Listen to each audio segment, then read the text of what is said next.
angor ou angine de poitrine stable. Douleur thoracique correspondant au rétrécissement de calibre ou sténose d'une artère coronaire.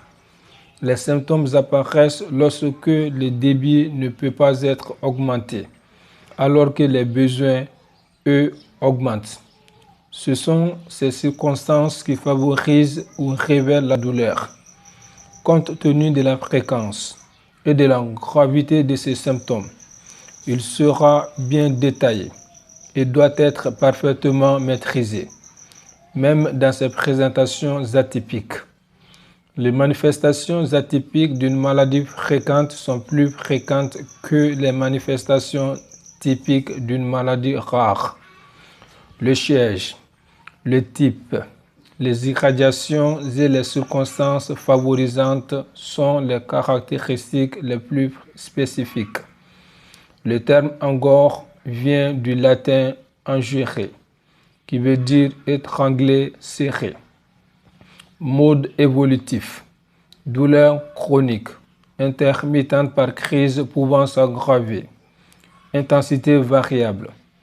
Elle est estimée d'après la classification de la Société canadienne de cardiologie en fonction des circonstances de déclenchement. Siège non punctiforme mais diffus, souvent rétrosternal, médiothoracique gauche, épigastrique et parfois interscapulaire ou scapula gauche. La localisation ne permet pas de déterminer quelle artère coronaire est en cause. À l'inverse, une douleur épigastrique n'est souvent pas due à une atteinte de l'artère interventriculaire antérieure, l'IVA, et une douleur thoracique gauche n'est pas liée à une atteinte de la coronaire droite. Type constrictif, sensation d'oppression, des barres horizontales, serrement. Cette composante quasi-constante est la caractéristique la plus importante qui oriente directement vers une origine coronaire, a fortiori en cas d'irradiation typique. La douleur d'HTAP aiguë peut être constrictive, mais sans irradiation. Le patient mime parfois sa douleur en serrant son poing contre sa poitrine.